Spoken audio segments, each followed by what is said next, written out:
Ethernet heralds a new age of network computing. Sonic the Hedgehog is coming. And PlayStation 2 gets a U.S. launch date. These stories and many more on this month's episode of the Video Game Newsroom Time Machine. I've been waiting a long time for a chance to say this. Stop the presses. Requiescat in pace. Makes him crazy, man. What is a man? It's me, Mario. What a mess. Get over here! Please save me.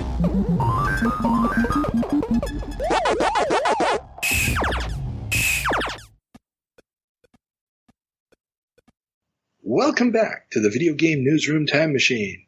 I'm your host, Carl, and my co-host, as always, is Peter. Say hi, Peter. Hi. Excellent. And, as always, this month we will be looking back at the biggest stories in and around the video game industry in August of 1980, 1990, and the year 2000. So, Peter, let's get into our obligatory chit-chat. How are you? Ah, man, I can't complain. Did you enjoy the noodle salad we forgot at yours yesterday? Yes, we ate a good chunk of it, and there's still some left for tomorrow.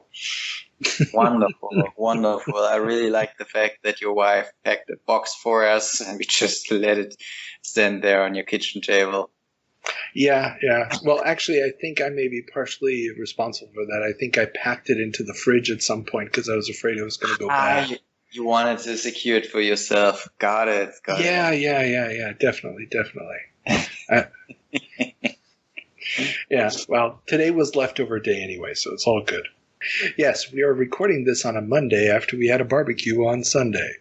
Yes. So, yes, that was our great violation of COVID protocols for the week or something. Well, actually, we're allowed to do this. And also, which I really enjoyed today, was that, the last couple of weeks there was no rain, just sun all over Germany. And exactly the moment we wanted to turn on the barbecue, it started to rain. This is true. Although we did get through it, so it's all good. Yes. Nothing bad happened. We all survived, and the hamburgers were not too overcooked. So it's all good. Right. And your little girl learned a new, I don't want to say trick, sounds like I'm talking about a dog, but a new move. Yes. She can high five now. Yeah, you're welcome. Yeah, thank you. Yes. She did that many, many times today. And then she smiles and goes, yeah, and the hand is up. And yeah. Of course. Yeah, very nice. Thank you. No, but yes, everything's going good then. Okay, yeah, and I can't complain either. The summer is slowly coming to an end, and we are recording for the second time in 1 month. So This isn't too bad. Finally going to get caught up. It's August, and we're recording the August episode. Woohoo! It's the 24th of August, but still. Yeah, and having a look at the sheer amount of content we're going to provide today, I'm not entirely sure whether or not we're going to provide it actually today or within the next couple of weeks. Hey. The listeners don't need to know what editing magic does to the episode. They just need to know that the episode exists. And it's not my fault that the summer months or the end of summer just happens to be a very eventful time in the history of video games. So, for some reason. Yeah, well, I also had to cut a bunch of stuff out this time, so fun stuff. But I think that's our signal we should get onto it. But, of course, standard disclaimer, as always, we'll mostly be using magazine cover dates and for our dating purposes, and those are always after the events happened, but, it at least gives us a framework. And if you want to send us comments, you can catch us on Twitter at VideoGameNewsR2, or catch us on Instagram, or send us an email at the very convenient VideoGameNewsroomTimeMachine@gmail.com. All the links and addresses are in the description notes below. And if you like what we are doing here on the podcast, don't forget to support us on Patreon, as we have early access to interviews on there. I've got a bunch of them still in the pipeline right now. The Chris Garsky interview, absolutely fascinating guy. That's up on Patreon exclusively right now for those who contribute at least $1 a month. You can go and listen to that over there before it hits the real feed. So with that being said, I guess it's time to... Oh, we have to talk about corrections first. Our good friend Ethan of the History of How We Play, link down in the description below, also the guy who does our wonderful little time machine sound effects, he pointed out quite correctly that I screwed up last episode when I said that Joe Montana... Yes, I can't get it all right. Joe Montana Football on the Genesis was not a launch title. It came out in January of 1991, so it actually missed the Christmas season. And I just had misremembered that. I know it was a title that Michael Katz wanted early on in the system's life, but it wasn't something that he managed to get in during the launch window because he wasn't even there for the launch window, and I just completely brain farted on that. I'm sorry. And Ethan's other criticisms concerning my disdain for the GameCube and its controller, well, I'm still correct on those, so it's all good. Okay, that being said, let's turn on the time machine and go back to August of 1980. The interest in electronic games apparently personal computers that can swallow a book. 1980. Games people play. Welcome to August of 1980. Peter, what's our first story? Our first story for today, or this morning, whenever you listen to it. Stern Electronic gets into video. One of the biggest names in pinball have just entered the video game arena. While the company would introduce some homegrown titles, most noticeably Berserk, they would also license several groundbreaking titles from Konami, including Scramble and Super Cobra. So, Stern Pinball, is that a name that you recognize? Yes, of course. Have you ever even played pinball in your life? Not the real pinball, of course, some computer adaptations. I think the one that the Space Invaders, the Space Pinball thingy, which came with Microsoft's Windows. I think it was 98. Jesus. Okay, yeah. No, you need say nothing more. Okay. Well, Gary Stern, a legendary pinball table designer, and Stern Pinball, until recently, the last surviving pinball company. There's a couple of small ones now popping up, but yeah, Stern Pinball, Stern Pinball of the last 2 decades is not the Stern Electronics that we're talking about here. New company formed later on, but Stern, huge name in pinball, now getting into video games. And while they won't produce a massive number of titles, the importance of Berserk, which is basically what Muse Software later uses as a foundation for Castle Wolfenstein, is hugely influential.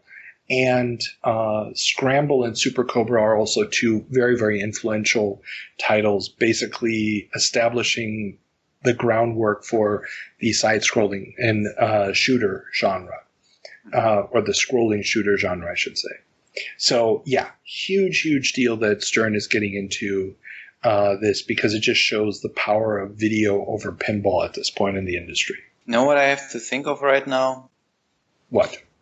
What just became of your pinball table? Oh, my computer pinball table is right next to my computer desk. Actually, it's just inches away from me as we speak. And yes, I have to go back in and readjust some of the software because for whatever reason, the last time I tinkered with it, the back panel monitor no longer displays, and I'm going to have to do something. But that just has to do with the fact that I went really, really cheap, and instead of getting a decent video card that could handle both screens at the same time, I tried running both screens off of different video hardware. One off the backboard, which is 2D, off of the video chip on the motherboard, and the playfield off of it inserted video card. And yeah, it does not like that. It keeps messing up the second monitor, and it's just a nightmare. So at some point I'm going to have to break down, pay $50 or $60 and get a halfway decent video card for my purposes and get it back up and running properly. But it does play. It's just the backboard does not like being on a separate piece of hardware. Mm-hmm. Yeah. So yes, everybody, I have a digital homemade miniature pinball table, and yeah, I don't get to play it nearly as often as I'd like. Please feel bad for me. You really have to talk to your girl about this, you know. She can't just come into your life and demand all your all my attention. Attention, thank you. Yeah. I also haven't used my Pi in quite a while. I occasionally get a game in on my Pi handheld, but that's about it. And then late at night, one's on the toilet. Yes. Okay. Anyhow, I'm not saying you're correct, but you're correct. Okay. Really, really. Let's move on to the next one. Nobody listening to this really needs to hear this. Need or want. Okay. Next one. Come on. Hit me with another story. Yep. Nintendo signs distribution deal with Far East Video. Far East Video was a distribution company co-founded by Al Stone and Ron Judy. They would help bring hits like Donkey Kong to the U.S. and would help found Nintendo of America. Oh, so Nintendo didn't have any distribution channels in America back in 1980. No. I mean, they were historically a toy company, a playing card company in Japan, then a toy company. And when they got into video games, they didn't have their own distribution arm, and they cut a deal with these guys. I don't remember now off the top of my head if Far East Video was a company founded specifically for this purpose or already existed. But Al Stone and Ron Judy basically become a bit legendary in the founding of Nintendo of America. They're cornerstones of that company and what it would become. Cool. Yeah. Huge deal. I mean, this is like a cornerstone. These guys are out of Seattle, and it establishes Nintendo of America that's going to go on to conquer the world with the NES and everything else. And then the Wii U came. Anyhow, Musée Mécanique featured in Atari Coin Connection. A landmark of San Francisco's Fisherman's Wharf, the Musée Mécanique, and I'm probably killing that, and its manager Dan Zielinski get a profile in Atari's Coin Connection newsletter. The venerable 40-year-old arcade features many antique coin-op games and musical instruments, as well as many of the latest arcade games. Zielinski, whose father started the arcade, notes that the current crop of games finances the maintenance of the classics. Now, I had never heard of this place before reading this, and I looked up. It's still there today. Zielinski is still running it. They are currently running a not a Patreon, but a GoFundMe campaign to help them out because they had to close down due to COVID. And a lot of the old machines, I mean, it's not just old games, but old music boxes, coin-operated music boxes and stuff. A lot of that could get lost if the fishermen, if they can't keep paying the rent and so forth.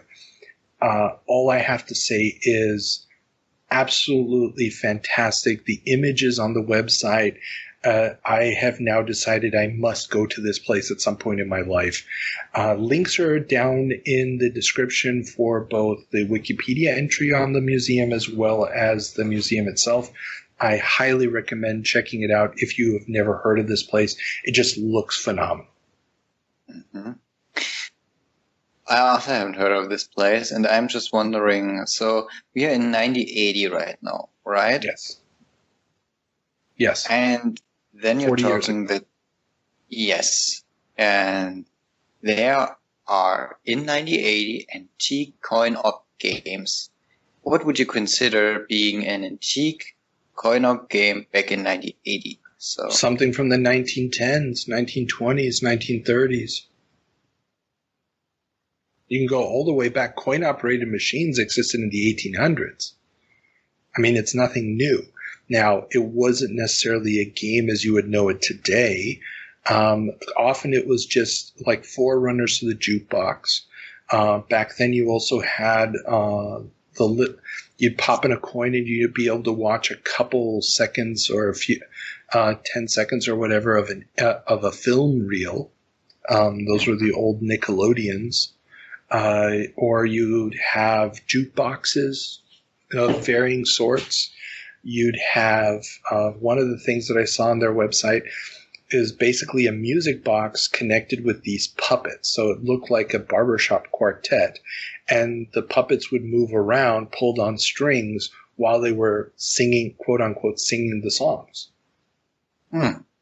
Yeah. So this was the kind of amusement that in the day and age before television, radio, and movies even, if you didn't have a lot of money, and you had a penny in your pocket, this would be the kind of amusement you could afford. If you couldn't afford to go to the live theater, and even in the days of vaudeville and stuff when it was relatively, there were, cheap vaudevilles everywhere, but it was still relatively expensive. If you just wanted some quick little amusement, this was the way to do it. Mm-hmm. Yeah. Interesting. Well, because you'd set the machine up, you need maybe one attendant for 10 machines. And you can just keep it out on the boardwalk or someplace or a bar area or something, and people passing by could just throw in a coin and you'd make your coin out of it. Interesting. And I'm just browsing their website gallery. It's really interesting what they have there. Isn't it? I mean, it looks fascinating, and it's one of those places where now that I know that this exists, I must go there. I actually have friends who live in San Francisco, and I've been meaning to go and visit them for decades now, and I've never done it. I suddenly now have an excuse to go visit my friends. Oh, this is always good to have an excuse to visit your friends. Like, guys, I don't even want to see you. Just let's go there. I'm really just here to go down to the seaside and walk through an old arcade. Yeah, I just need a place to sleep at. But also the aesthetics of those old machines. I don't know. I think this is scary. Those puppets. I don't know. I don't trust them. Oh, I know. I can't take my wife there. She's afraid as hell of puppets. So that's not going to work. But I'll have to come up with. Dude, you and I will have to do it as a research trip for the podcast. Yes, both our wives will totally be okay with that. Yeah, exactly. I mean, we can like say we're on a business trip to somewhere. Yeah. As soon as this thing here makes any money and we can consider it a business, sure. Well, or you something. Just no. They'll never see it as a business. But I mean, I say it's something work related. You say it's something university. I don't want to call it work related, and then we just go. There. I mean, it's better. Some men say it's a business trip, and then they hang out with their second wife. We just go and play stupid video games. I mean, want to move on? Yeah, let's move on before we say something that will get us into trouble. Okay. Oh, yeah. Replay magazine profiled the Argentine coin operator. The company operator? Well, they're talking the operator as in a general sense. Okay. Yeah. So the company in question is Florencia S.A. in Mar del Plata, run by Jorge Mochkovsky. The company was... Yeah, thank you. The company was operating video games in the seaside town as well as pool tables and jukeboxes. Bingo had been made illegal and video games weren't allowed in the capital Buenos Aires. Florencia S.A. would become Sacoa, a world leader in debit card redemption systems, which are now sold to entertainment centers around the world. You know what I take home from this piece of information? What? The favorite game of all people has been made illegal in Buenos Aires. What? Bingo. No, bingo Right? was illegal in the entire nation, but video games were illegal in Buenos Aires. Sorry. Okay. Yeah. Still, bingo. Why would you make bingo illegal? Because it's a form of gambling. Was there It's a big game of bingo pure like that going chance. on? Well, the idea with bingo is that it's a game of pure chance. Yeah. So they did not want, and it was a game that wasn't typically done inside of casinos. So they had made it illegal at that time. Could you go for roulette back then? I believe certain casinos were still operating, but I'd have to go back and check the laws at the time. Huh. I don't believe the casinos have been closed. There's a couple big casinos in Mar del Plata, as well as a few in and around Buenos Aires. I'm guessing they were still operating in 1980. That's during the age of the dictatorship, but I honestly wouldn't be able to tell you. And, when I first read this article, I was just fascinated by it because I grew up in Argentina. But then when I started digging a little bit deeper into this company, it's a family-run company. It's still being run now by the kids, and Sacoa is really a big name, and they make, for example, in the big video game arcade chain in the States, GameWorks. They don't use coins. You basically charge up a card, a credit card type looking card, and you swipe that to add credits to your game at the arcade machines. And their systems is coming from Sacoa, from this Argentine company. And they introduced it, and it's very interesting.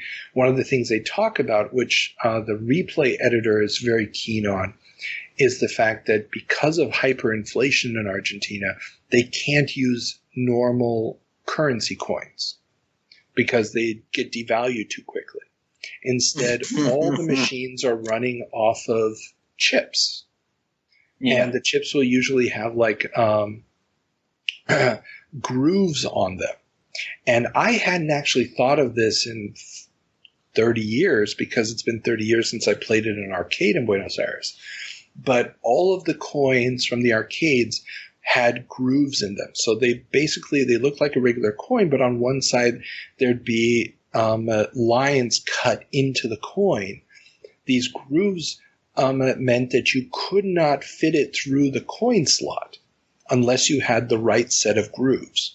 And each arcade would have their proprietary coins, so you couldn't take the coins from arcade A into arcade B because the grooves wouldn't fit in the machine.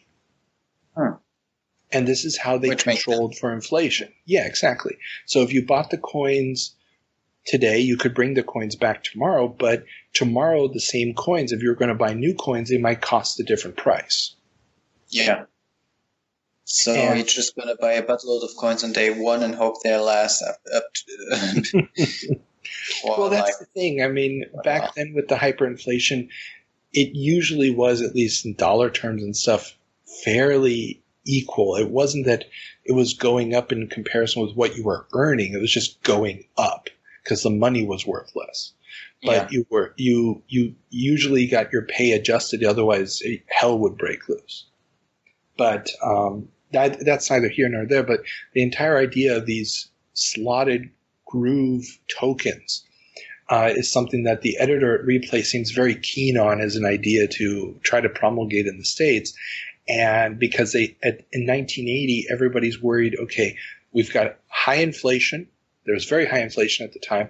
25 cents a play, as we talked before on the show, 25 cents a play was becoming less and less tenable as a price point.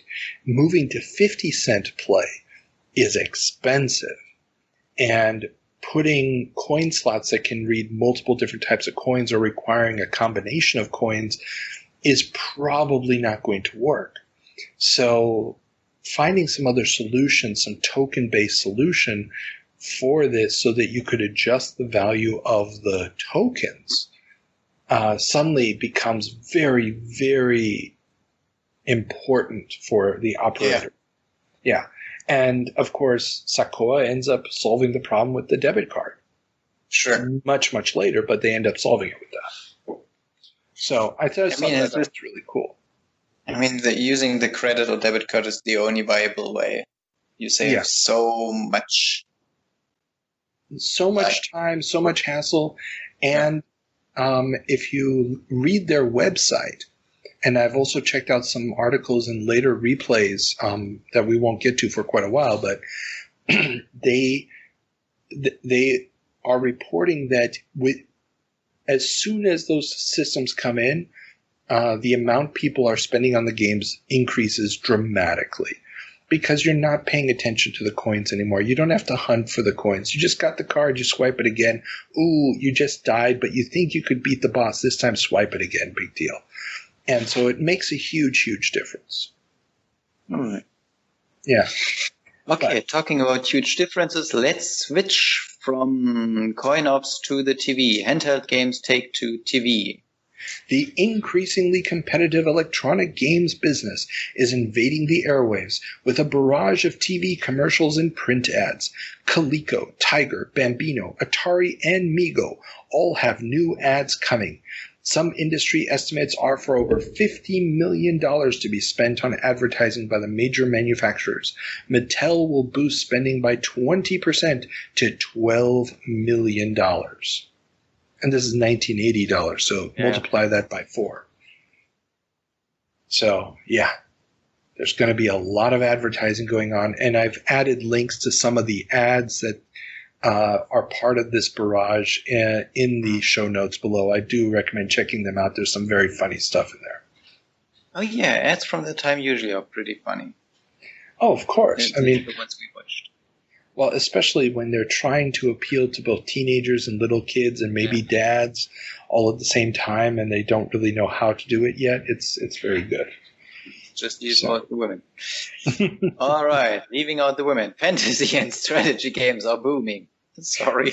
It's sadly true at this point. At this point, they could have been trying to get women in on this, and they just failed miserably at it.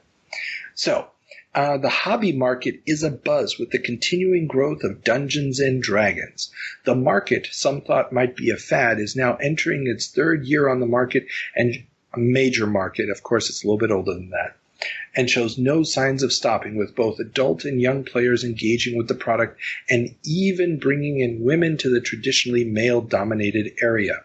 Retailers are apparently baffled by the game's appeal, categorizing it as a hobby due to the miniatures that one can paint. So, I think here we need a little bit of discussion about what constitutes a hobby product as opposed to a game product. Yes, please.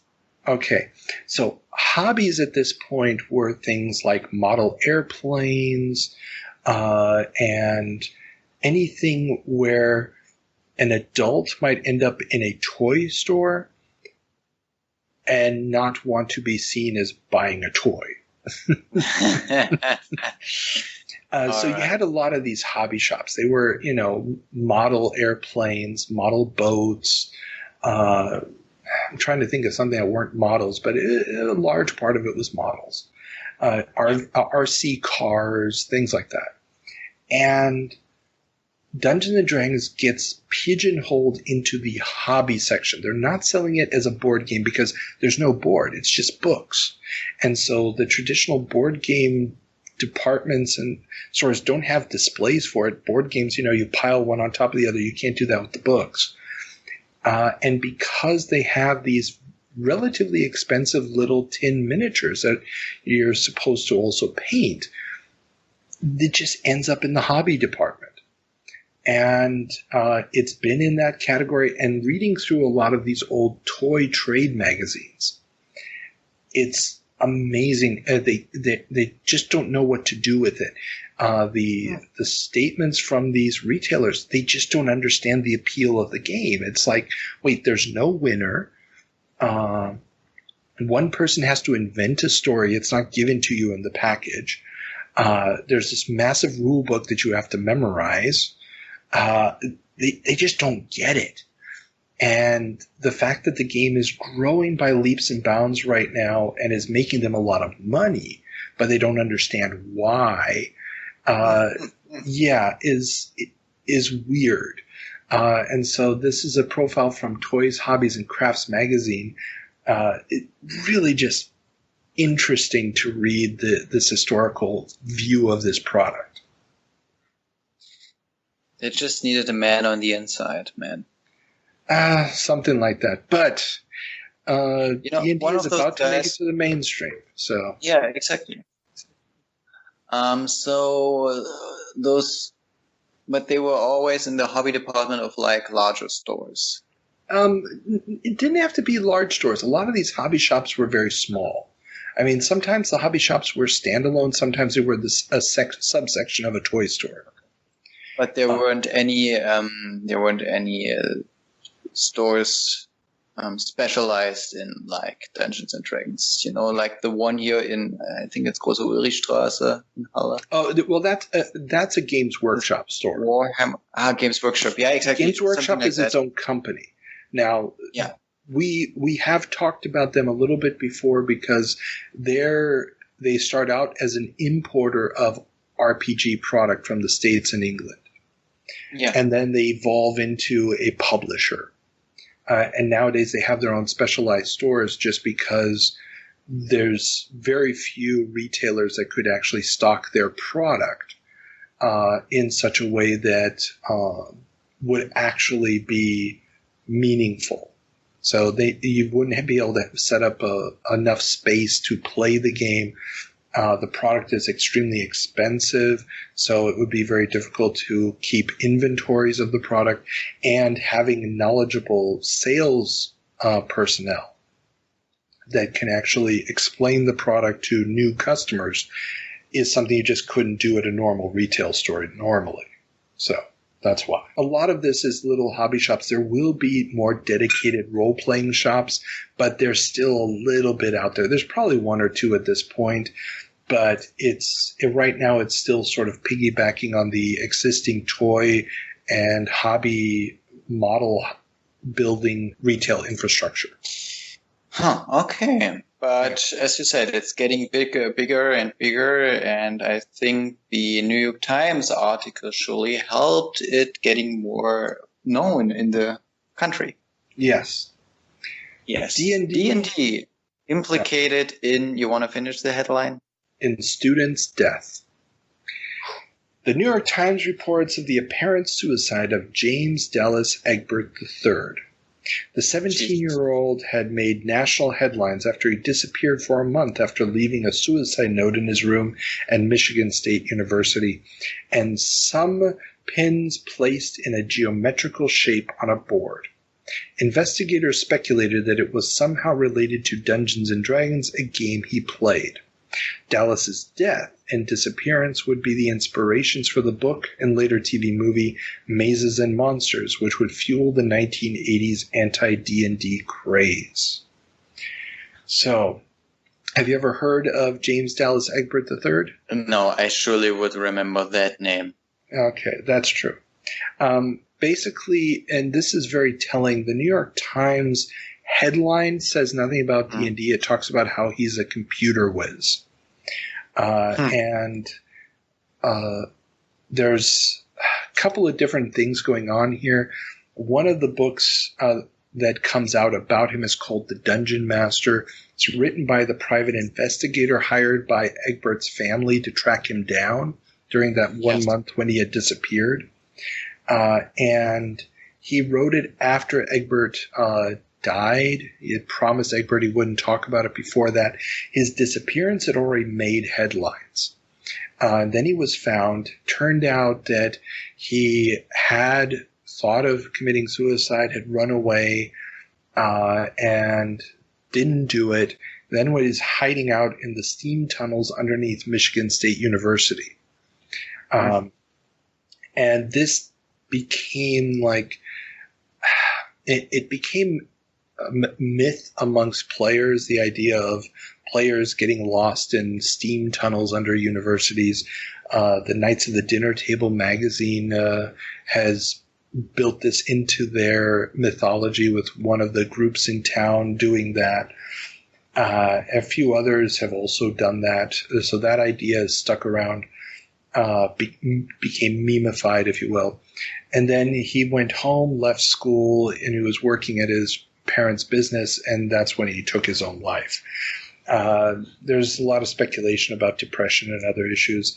And Mazes and Monsters, the book that fictionalized the whole thing, with a young man who gets lost in the game, where he's having mental health issues and then can't tell the difference between the game and not the game anymore. That gets turned into a made-for-TV movie starring Tom Hanks as the troubled teen who is losing it.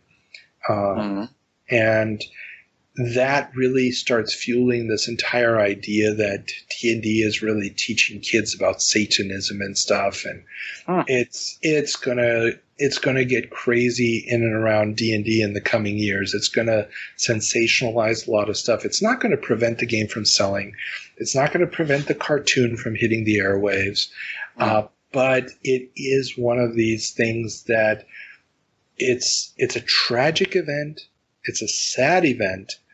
And there's going to be people who are going to jump on this and try to use it as a springboard for their own personal little crusades. And it's kind of sad that that's what happened. Isn't it what always happens? Not always, but sadly more often than not. So, yeah. James is historically important in the gaming community. In a way, it brought the game into a mainstream consciousness it wouldn't have had otherwise, but it does it in a pretty terrible way. And it's very sad because, like I said, the New York Times article mentions D&D in passing as a possible link to his earlier disappearance, but they really focus on the fact that he was a really good in computers. I think that's what he was studying, and yeah, sad really. So. But again, I mean, I'm really wondering, how people use that for their own anti-D&D, in this example, agenda. So what's the real motivation behind being anti-D&D? Scare parents into giving you donations to continue your crusade. Yeah.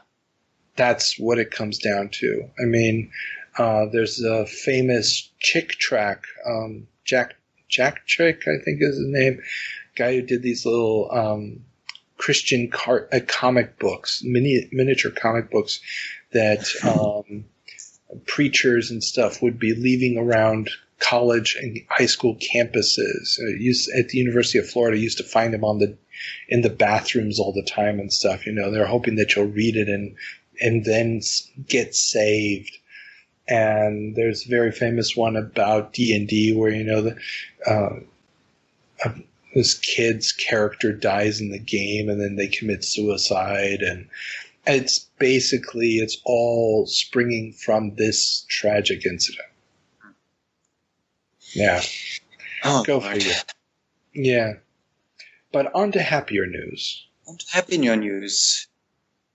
Written bold. Ethernet is here. Oh, yeah, that's just because I moved stuff around. It was originally the top line. Go figure. Well, still, I mean, It's an important topic, and I want to give it its due respect. As you should. Digital Equipment Corporation, Intel, and Xerox have joined forces to promulgate Xerox's Palo Alto Research Center's Ethernet Computer Networking Standard at the 1980 National Computer Conference in Anaheim.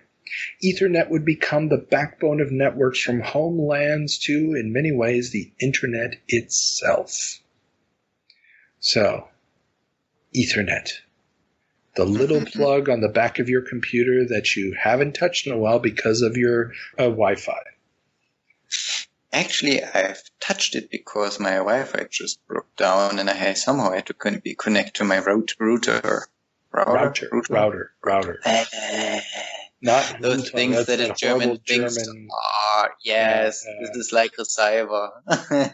Yeah, exactly. Receiver. Yeah, so this is where it starts. I mean, and the interesting thing here is that it's one of the wonder technologies that comes out of Xerox's Palo Alto Research Center. Just like the GUI, just like the mouse, just like the laser printer. Ethernet is one of those base technologies. It's so good. It's so wonderful. But if they didn't have Digital Equipment Corporation and Intel both backing it as a standard, it's very likely it wouldn't have become the standard. Somebody may have taken the technology and done something else with it, but the fact that these big companies all decide, okay, this is what we're going to use, is what makes it the standard it has become today. Yeah. Yeah. So we're seeing here the foundations of the modern network game as we know it today be born. It's fun stuff. It's fun stuff. All right, but still, let's move on. Radio Shack expands Trash 80 line. In a move to make sure no consumer goes wanting, Tandy Corporation's Radio Shack has launched 3 new products for 1981. The TRS-80 Model 2, the TRS-80 Color Computer, and the TRS-80 Pocket Computer. Despite the labeling, none of the systems were compatible with one another. The TRS-80 Model 2, exactly. The Model 2 was actually a revision of the original Model 2 from late 1979. The TRS-80 Color Computer, or COCO, as it would become known, was a wholly new design, ditching the original Z80 processor for Motorola 6809E, and the Pocket Computer was just a rebranded device from Sharp. And 80 Microcomputing, a magazine dedicated to the TRS-80, ran an editorial this month about the speculation of Tandy's new systems, dismissing the rumor that the COCO wouldn't use the Z80 despite massive orders by the company for the Motorola chips. So, yeah. At this point in time, and this flies in the face of all of Apple's propaganda to the contrary, the TRS-80 is by far the most sold personal computer in the world. It is the workhorse machine. It is the winner of the original Trinity. And the only problem is it has no built-in graphics mode. You're basically dealing with monochrome text.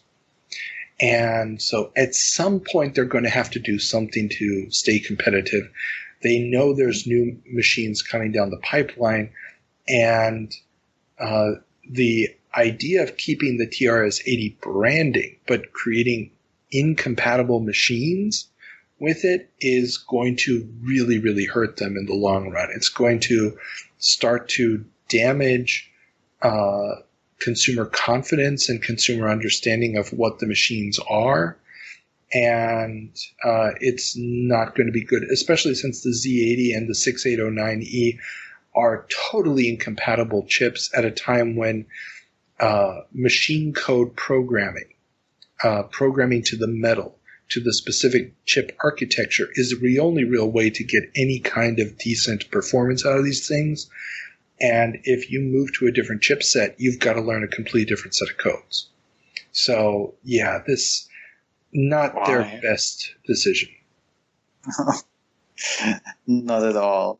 No. Oh, Lord. Yeah, but they will come back. Don't worry, Tandy's not out of it yet. But this does not help them. The COCO survives for a while on the market, but yeah, it's not really the solution that they needed. And And 80 Microcomputing, this is a magazine that is completely dedicated to the TRS-80. That's why it's called 80 Microcomputing. The editorial it's just so sad because you can just tell they're like, no, they wouldn't do something like that.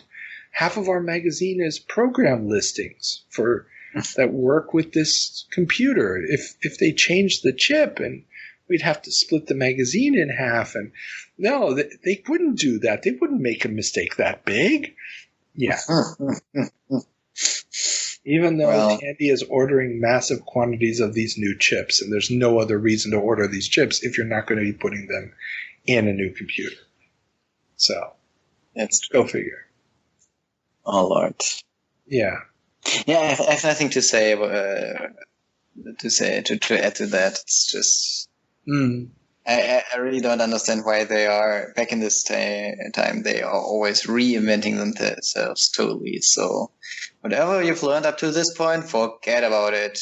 Here's something new. Well, there's only so much backward compatibility you can keep, and backward compatibility will also turn out to be a double-edged sword.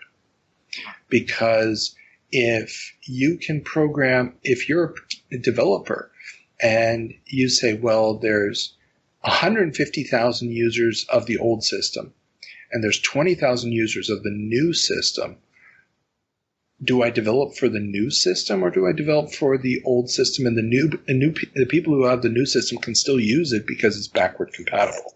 Yeah, right. I mean, but still, why do you I think this is the old evolution versus what's the word? Creating something totally new discussion we are having here. Revolution. Evolution versus revolution. Thank you, Evan. For finding problems. And it is. The problem is that Tandy is thinking of the name TRS-80. Yeah. And they should have just, called it something else and gone with that. But they'll come back. Don't worry. Tandy still has a long life ahead of it.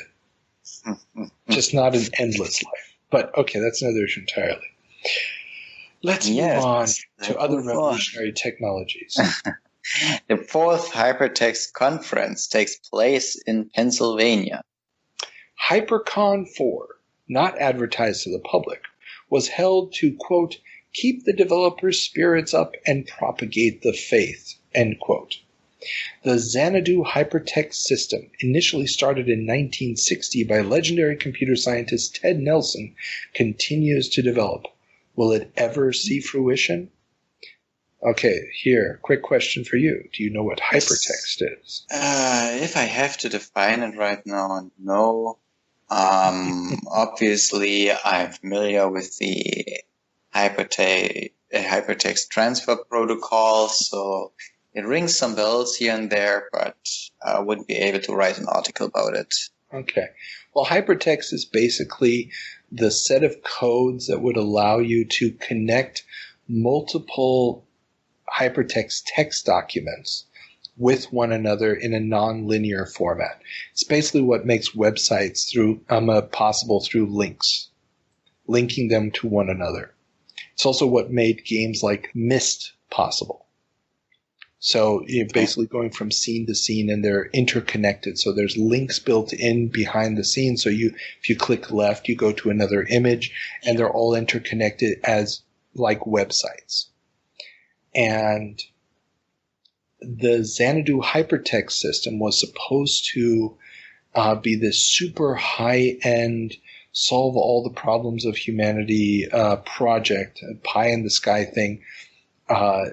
Never really works. They end up coming out with something, I think, in the late 90s that is so buggy and doesn't really add anything that it goes down in flames.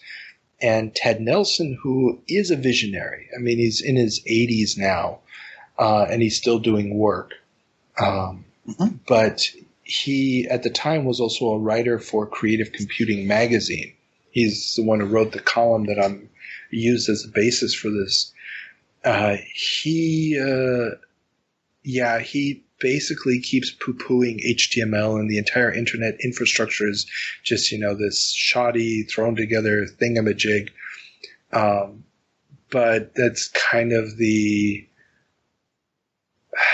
I'd say he wants the perfect system, whereas everybody else is already just building stuff and making stuff work, and wait forever for it to be perfect. not to put anything down, I mean, Ted Nelson's accomplishments are vast and most of them way beyond my understanding just because my knowledge of computer science only goes so far. But this project, this fact that they're doing these semi-annual conventions for this project that's really never going to show up. It's already, some 20 years in at this point, and it's going to take another 10 to 15 years for anything to show up. Just shows you that it's just not going to happen. But the idea of hypertext, the idea of interconnected text files through specialized codes is extremely powerful, extremely valuable, and the entire World Wide Web is built on this concept. And at this time, it was still difficult to conceive of because being able to jump from file to file, given storage systems of the time, not all that practical. Because if your program is stored on tape, for example, just jumping back and forth on the tape to find the next section makes that impractical. Yeah. And if you're doing it off of disk, well, now you have to keep the registry of the disk directory listing either in memory, and you don't have a lot of memory, so that's a bad idea, or you have to constantly go back, move the header of the disk back to the directory section, read it again to figure out where you have to jump to next, which again is also a huge pain in the butt, which is why most programs try to be constructed in such a way that you're just reading through as you need it, and the next thing you need is the next line. Yeah. And this flexibility that this system demands is something that nowadays, we don't even think twice about it, but at the time, very, very system intensive. The things we take for granted. Oh, no. Yes, very much. Is that an attempt at a transition? No, I'm just... Oh, okay. Yeah. Oh, I know. I'm in nostalgic mood right now. Hey, I still remember sometime in the late 90s, somebody had made a JPEG reader for the Commodore 64. And I remember just being blown away by it. And I was working at the computer labs at the University of Florida, and one of my colleagues said, "Why is that such a big deal?" I was like, just think of how much compression is going on in a JPEG. And they never actually thought about it, but a JPEG is a massively compressed file. You have to break it down into little segments, figure out which color is going to go where. There's a relatively immense amount of processing power required to read a JPEG file. And to do this on a 64K memory machine is suddenly a very, very big deal. And so, we take a lot of stuff for granted. We undervalue often the amount of processing power that is at our disposal and the amount of processing that happens for daily tasks. Dude, totally. I mean, since I know the computers in our hospital, in our second hospital, I will never again take JPEG reading for granted, man. This takes forever to open a picture. It's just insane. Well, I'm sure you guys are using extremely high-resolution images and stuff. So, yeah. Yes, no, we're not. Man, this is cell phone pics. What? And that takes a long time? It takes a long time. The guy who ordered those computers needs to be kicked in the butt, but then again, I can't kick my own butt, so... Oh, jeez. You shouldn't be admitting this on tape. No, this is okay. It's corporate standard. Oh, okay. My hands are tied. Well, gotta love it. Okay. Speaking of developments, SoftSide becomes a real boy. Magazine, and advertises mystery house from online systems. SoftSide, which had always been a smallish fanzine-looking thing filled with type-in listings, has now ballooned to a 90-plus page mag. It is still also acting as a sales portal for programs, and this month that includes Mystery House, Roberta Williams' first high-res adventure. Oh. So, how many of these words did you actually understand? I think more than I'd like to admit. Softside, they had all those code inside, didn't they? Yeah, this is where way back towards the beginning of this show, there was a program for random dice number generation written by somebody named Al Lowe. And when I contacted Al Lowe, he said, I don't know who that is, but hey, this is cool. But yeah, so Softside was a magazine. It was printing programs in BASIC for the TRS-80, but the BASIC on the TRS-80 was very close to the BASIC that was on pretty much all the machines. So if you could learn their BASIC, you probably do the same or port the code over to like an Apple II or even later machines fairly easily. Yeah. But now they've ballooned up to a real magazine, and you can still see that one of the main businesses of Softside is not the magazine, but actually they're acting, I wouldn't call it a software publisher, but they are a distributor of software. Yeah. Yeah. And Mystery House becomes the first product of Online Systems. It's a text adventure with graphics. It's the first text adventure that has graphics. Now, they're just still images, and they're based on vectors, but still. And it's created by Roberta Williams, wife of Ken Williams, the founder of the company and the developer of the software. And she's going to go on to do the King's Quest series and the Phantasmagoria series and the Laura Bose series. I mean, this is the company that becomes Sierra Online. Yeah. Yeah. So this is their first product. As far as I can tell, this is the first ad. I haven't found an older ad for their products yet. But they're going to become one of the, and it's sometimes the biggest player in the PC gaming market in the United States. And so this is a momentous moment. A momentous moment? Yes, a momentous moment. Also, for those who are maybe watching the Netflix series High Score, in episode 3, Roberta and Ken Williams both get interviewed, which is a real treat because they don't give a lot of interviews.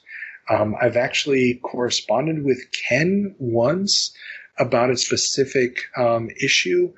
And when I asked about interviews, he said, no, he doesn't really do interviews anymore. And when I said, you should write a book, he said, everything I've already said, I've said in interviews in the past. I don't really need to repeat it, which I think is a pretty cool attitude. They have, though, written extensively about living their life on yachts. They basically spend a huge chunk of their life just on their yacht at this point, which is something I wish I also could do, but I can't. So.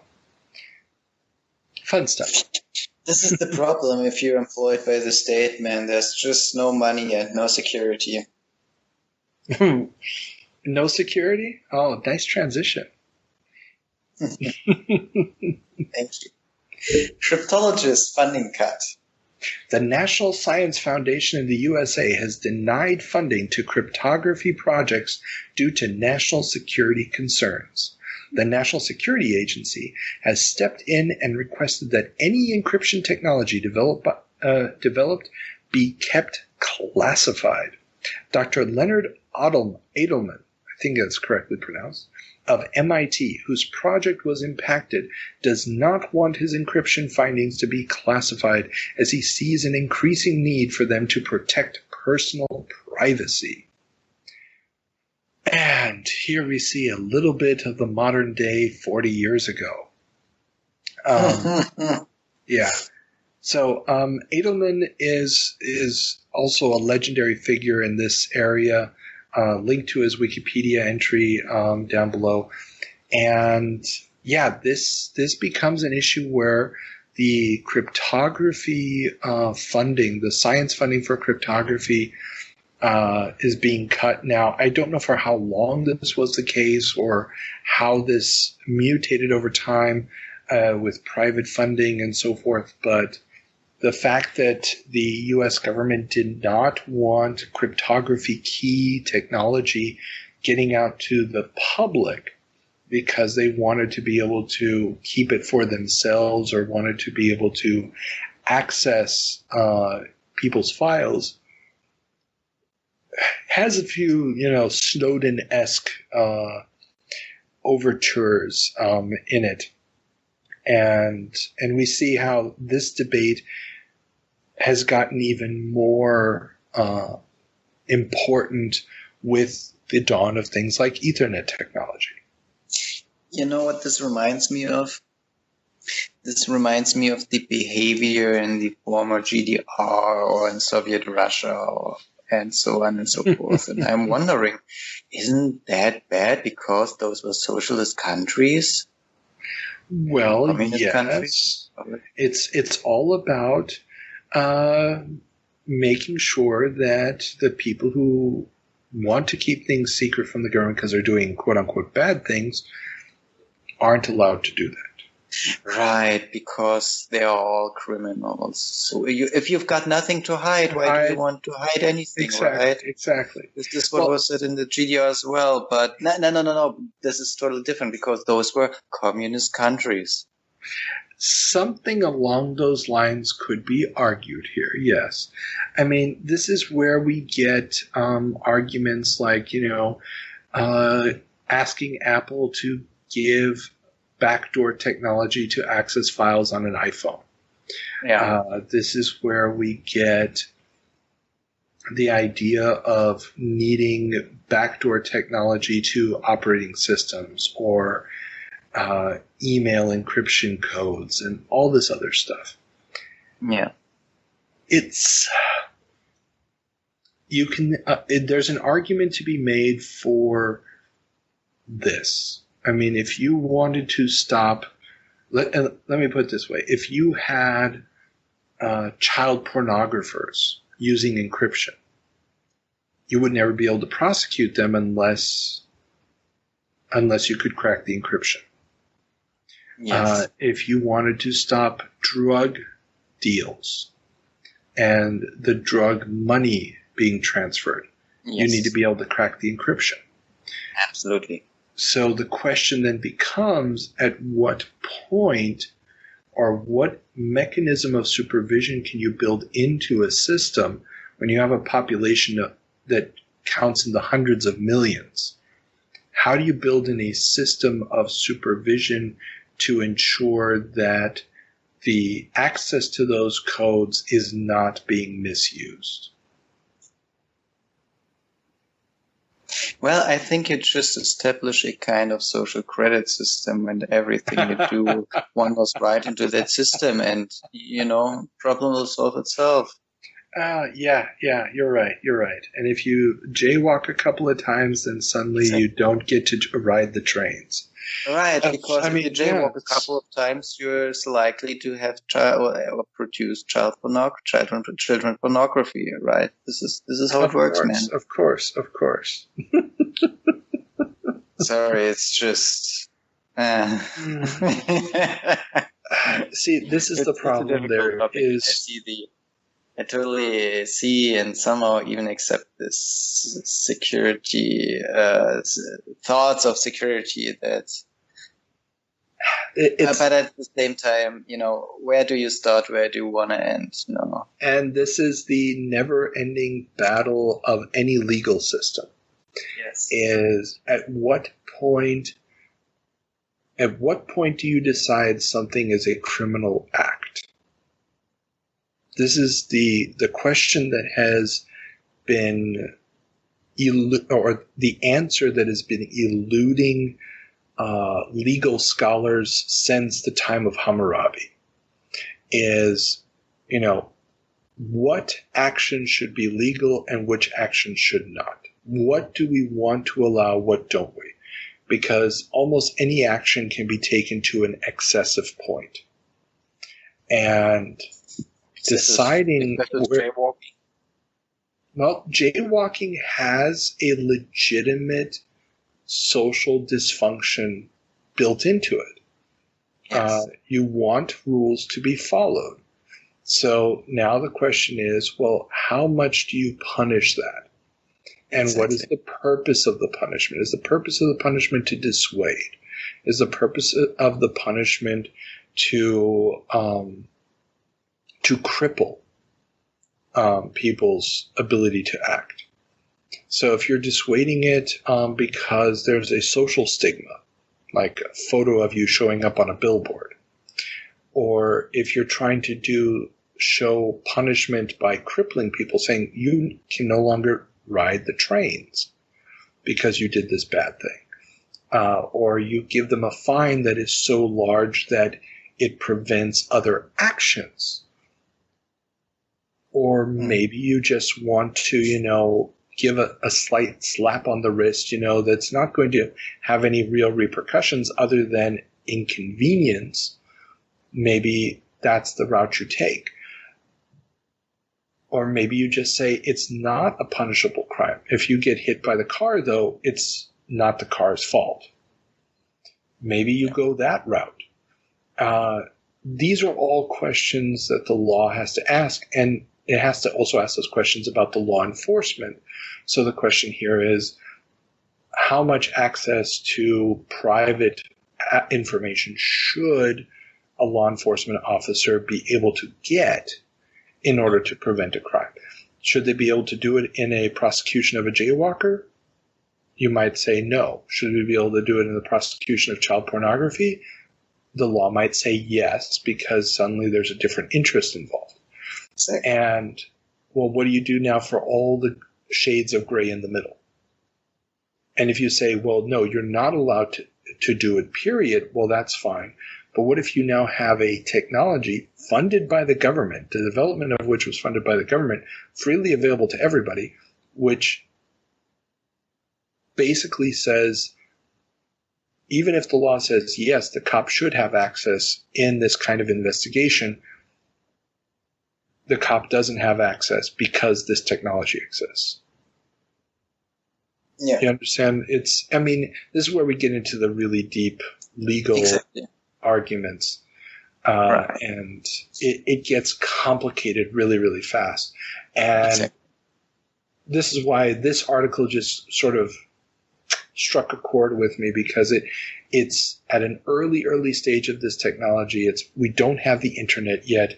We have computer networks, but they're still relatively small. There's a lot of computer crime going on, relatively speaking, but it's not really hitting the everyday person yet. But somebody like Edelman is looking into the future. They are seeing the interconnected future that's coming, and they're trying to preemptively fight the future battles, and with good reason. Yeah. Yeah. Oh, that was deep. That was harsh. That was way too much for a show about video game history. Or something. I think we need to turn on the time machine and jump forward.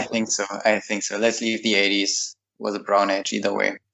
Excellent. And so let's turn on the time machine and head out to August of 1990. Today we have a ton of tips for some of the hottest people around. Mario Brothers 3. You can't do that on an 8-bit system. Welcome to August of 1990. Peter, what's our first story? MGT enters receivership. The makers of the Sam Coupe Miles Gordon technology have given up the business ghost. Hope still exists. Someone will buy them up, but just like we discussed back in our February 2019 ep, the existing stock would be passed around from company to company for a bit, but no new machines would ever get built. Now, do you remember what the Sam Coupe was, Peter?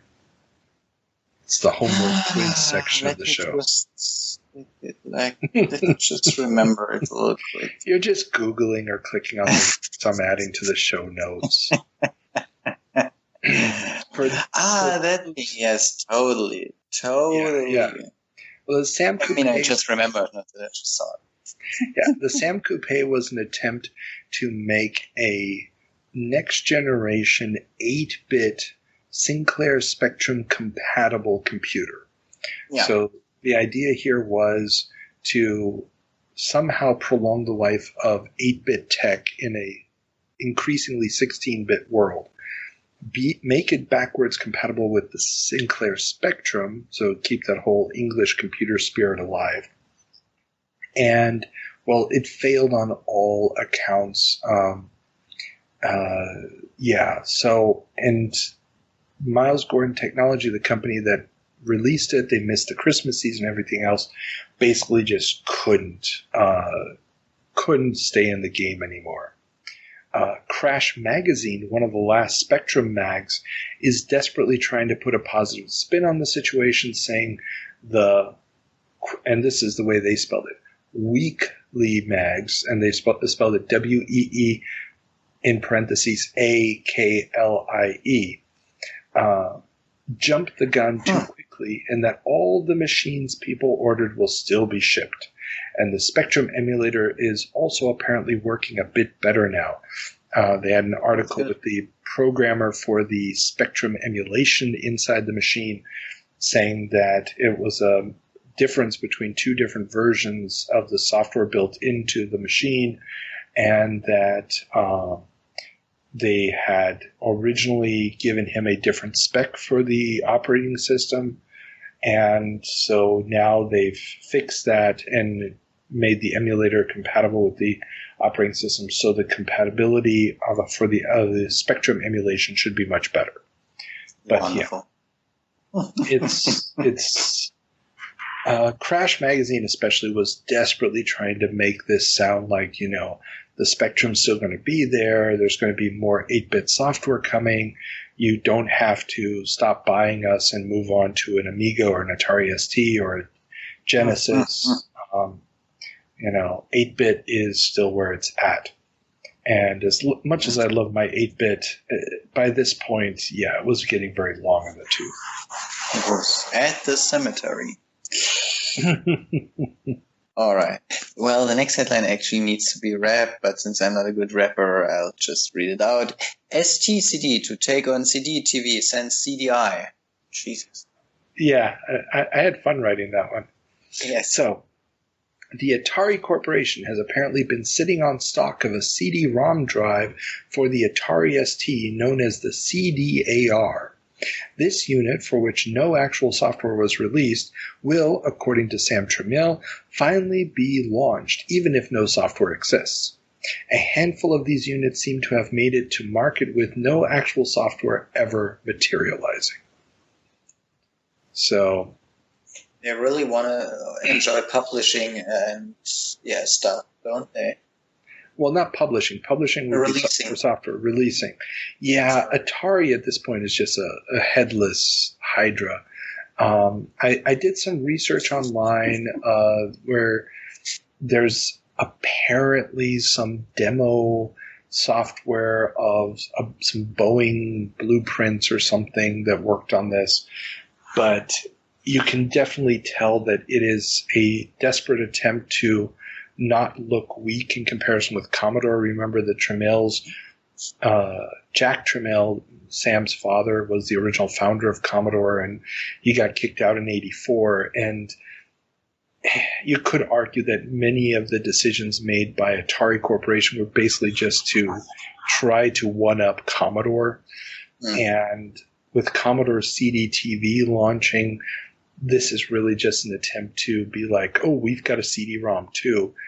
And the specs on this thing were not great. And the fact that nobody was going to be really making software for it ever is, just a sign of troubles still to come for Atari Corporation. Or more troubles, I should say. Yeah. Somehow I'm like picturing a cartoon character and an enemy comes up to this character and this character just takes whatever's right behind of it and throws it at the enemy with no effect whatsoever.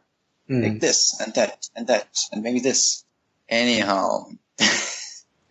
Wing Leader gets in-depth previews. Try that one more time. Of course. Wing Leader gets in-depth previews. Origins Wing Leader, which would ultimately be released as Wing Commander, looks amazing. The promise of a cinematic space epic using VGA graphics is truly leagues ahead of the competition. Ace Magazine doesn't discuss the CPU requirements and also optimistically discusses early 1991 ports to the Amiga and Atari ST. The Amiga port would come in 1992, and the ST wouldn't get a port. It was way too demanding.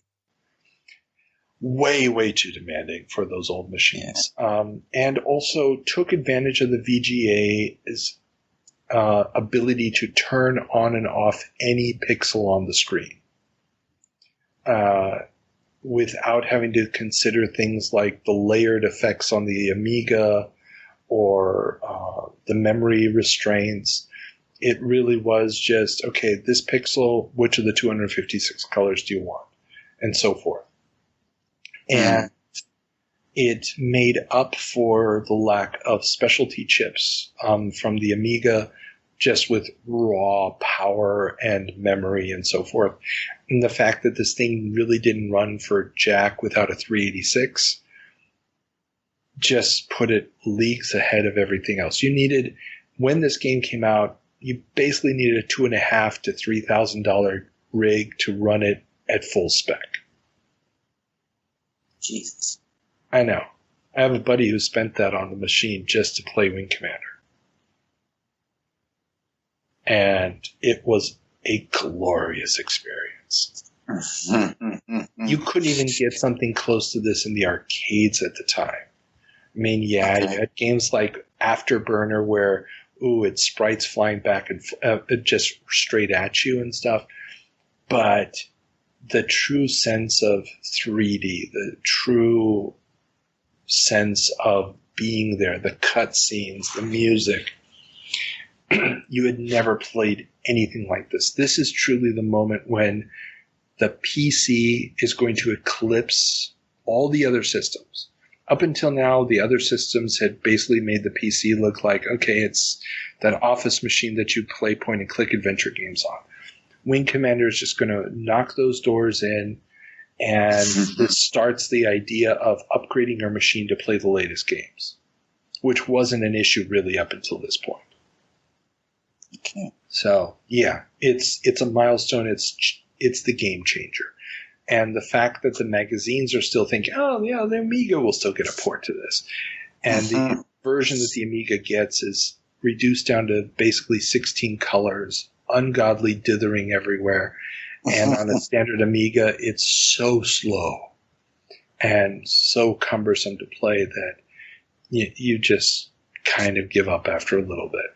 On an Amiga 1200, it's much, much better. But it's still not at the same level, and it's going to come out like 2 years later. And by then, Wing Commander 2 has come out, which has already raised the stakes much higher. By then, Doom will have come out. By then, or at least Wolfenstein will be out. And there's no coming back anymore. All right, coming back, moving on. Leisure Suit Larry is going to the movies. Well, maybe. The rumor mill has it that Warner Brothers is one of the major movie studios interested in the property. As we all know from our amazing Al Lowe interview here at the Video Game Newsroom Time Machine, this never went beyond some meetings, sadly. So, magazines are talking about it. Would have been an interesting movie. It would have been an interesting movie. It would have been an interesting breakthrough for the storytelling of point-and-click adventure games. But, yeah, it's sadly something that did not come to fruition. Staying with point-and-clicks, Sierra remakes King's Quest 1. The original 3D adventure that started the point-and-click game way back on the PC Junior is getting a facelift. The remake of King's Quest I will redo all the graphics and sound of the game and bring it up to more modern standards, but would still be limited to EGA color depth and text-based input. Now, normally we don't talk about single game releases here, but this did start a new trend at Sierra where most of the major franchises got their original first titles redone. King's Quest would be the only one that doesn't get the full point-and-click icon-based interface remake. So we're going to get a remake of Leisure Suit Larry 1 without the text-based parser. We're going to get Police Quest 1 redone with digitized pictures. We're going to get Quest for Glory 1, originally known as Heroes Quest, redone with claymation figures. We're going to get what's the other series that gets a remake? Space Quest 1 gets remade with some really nice VGA graphics. So they're going to do this whole line of them. And one of the interviews I've read says that the reason that they're doing this is because they were always able to rely on the back catalog of the Sierra games to sell Sierra games. So you might see the latest game in the store, it looks really good, but you'd also still buy the older ones, and they never went out of print. So you had these games that really by 1989, 1990 looked terrible, but you were still buying them because, well, the story plot is still good. And this is now an attempt to try to stave off a dropping off of interest in those original titles by remaking them. And it actually works. I mean, a lot of those old games sold like gangbusters in their new editions. It does. Nintendo Switch is using that strategy pretty well. And it's also one of the first times when this has happened. I'm sure that there's some other remake of games that I'm not thinking of right now, but this is one of the first times where a major studio is doing this, completely remaking without really changing any of the fundamentals of the game. Yeah. Oh, well. Talk about changing fundamentals. Yes, and let's look into the future. Nolan Bushnell wants to bring VR to the masses within 3 years. The co-founder of Atari has told Ace Magazine that he foresees VR as the next big thing and expects to bring a finished, marketable consumer product to market within 3 years. Currently, he is busy helping Commodore promote the CD-TV as the next big thing. And right afterwards, he joins forces with Nintendo developing the legendary Virtual Boy. Yeah, no, he's not going to be involved with the Virtual Boy. But yeah, Nolan Bushnell, he's always the guy looking for the next big thing. And obviously the VR craze of the 90s is not really going to materialize as a home technology, even though we will see some stuff in the arcade. No, it's one of those situations where sadly Bushnell's plans for this do not come to fruition. But he's a busy boy. I mean, he's working for Commodore, he's thinking about VR, and he also wants to bring TV to your screen.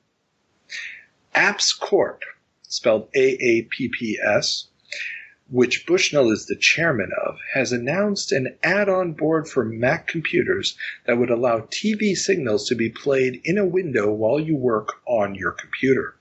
The device is currently only monochrome, but a color version is expected next year. And again, those as screens far weren't that large. What?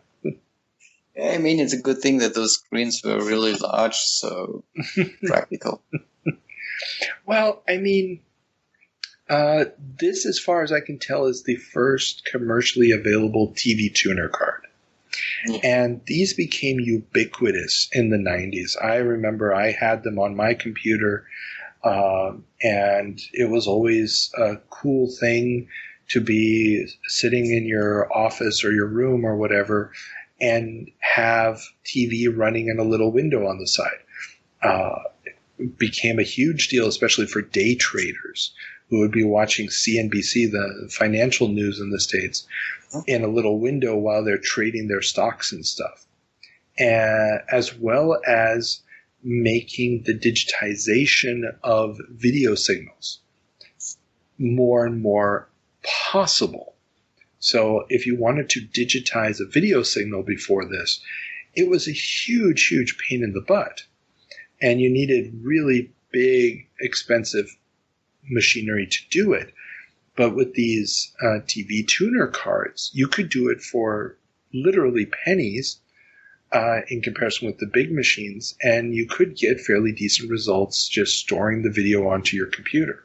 I mean, we see it nowadays. People have no problem doing that, transferring video back and forth. Granted, we've moved to primarily digital media, but a lot of old VHS tapes and stuff, they're running through this kind of card.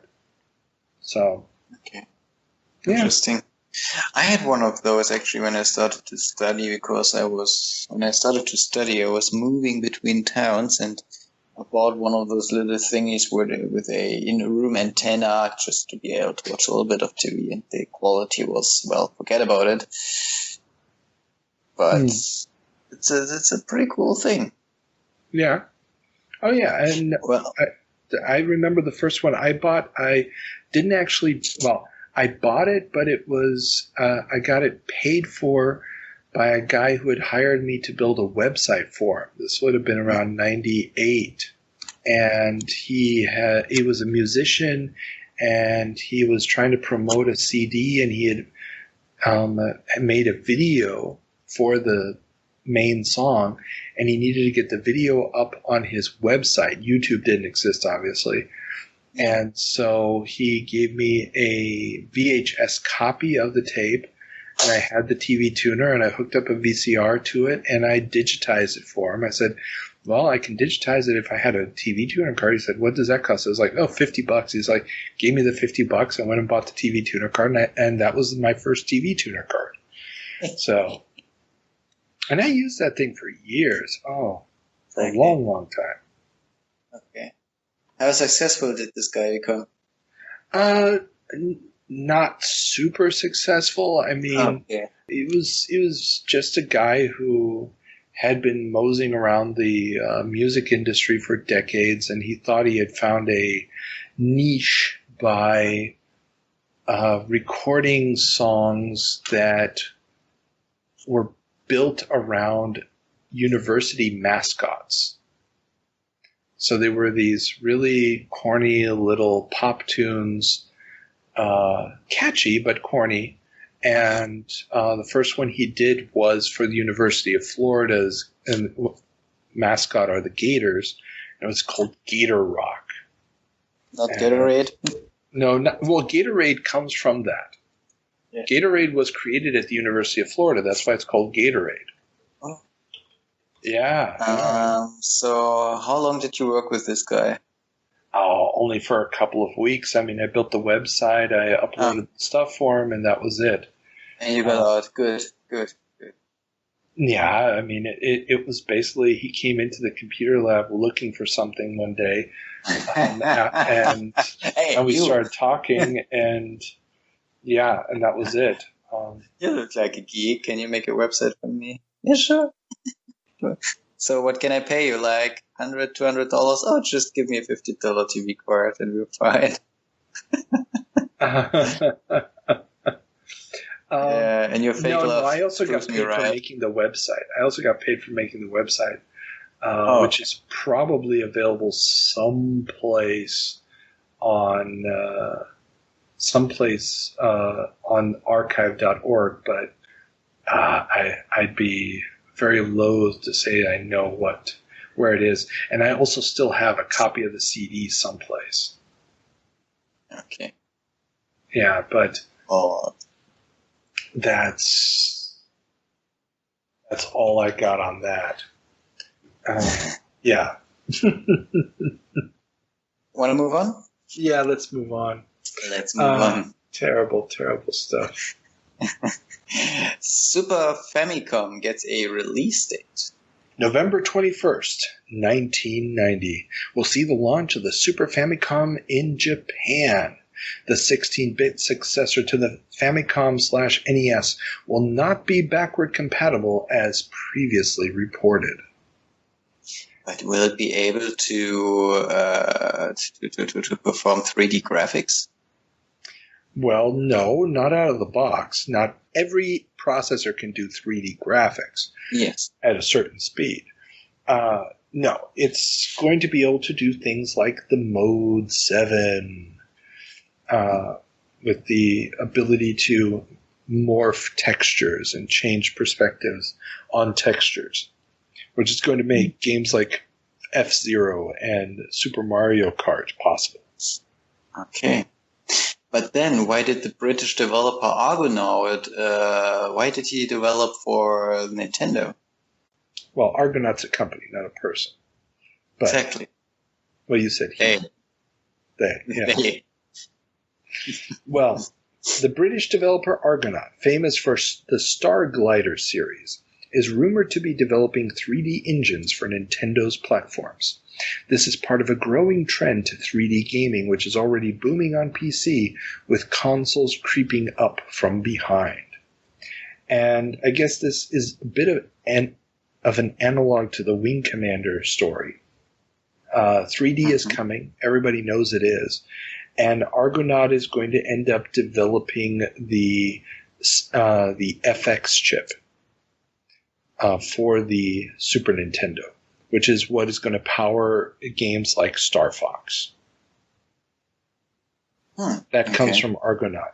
They also did develop a 3D engine and released a 3D game for the Game Boy, but it only got a release in Japan, curiously enough. But for the Super Nintendo, they really had to develop a separate processor in the cartridge for it because it just wasn't going to happen with the original hardware. And this is what made those cartridges so super, super expensive. Yes, it did. But yeah, so the Super Famicom is coming, and it's going to come towards the end of 1990.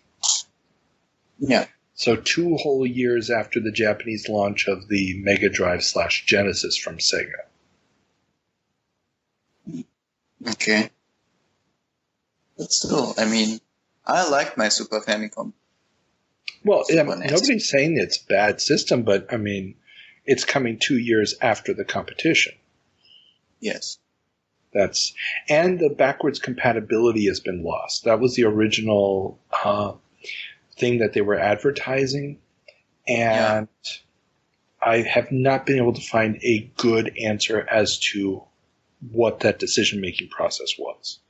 I haven't been able to find any interviews or anything. I think it's a question of price. Wouldn't that make the Super Famicom more expensive? Possibly. There's certain chips on the NES that they would have had to simulate or put on the board. Sega did it with the Master System, where they just repurposed the Master System's Z80 processor to become part of the sound processor in the Genesis. In theory, you could have done it, probably would have added a little bit of extra expense, but the NES was already pretty old at this point. It could just be that they didn't want competition between the systems. I have no idea. That's lost to time. But c'est la vie. Would have been cool to see it happen. Okay. But it didn't. No, it didn't. Things that did happen. First preview shot of Sonic the Hedgehog revealed. Labeled an action-adventure game with a plot that doesn't sound much like the game we got. Sonic is clearly on his way. And yes, so we get the first hints. It's literally just one screenshot. There's just Sonic and Green Zone landscape behind him with some of the palm trees. No enemies on the screen, no scoring on the screen. It's very, very basic. And the idea, as it's described in Electronic Gaming Monthly, is simply bad guys have invaded and you have to free the animals or something.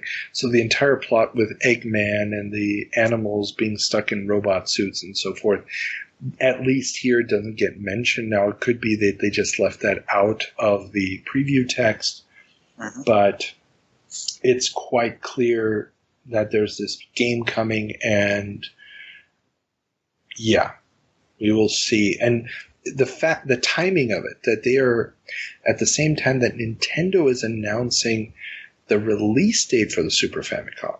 I mean, everybody knew the Super Famicom was coming. It had been previewed before. They knew Mode 7 was going to be part of it. So the idea here is Sega is reacting, and they need to do something that the SNES or Super Famicom won't be able to do. Okay. And just recently, somebody started to build Sonic the Hedgehog running on the Super Nintendo. It only took them 30 years, but they're finally getting around to it. Mm-hmm. And they're like, you had to take this away from us, did you? Something like that.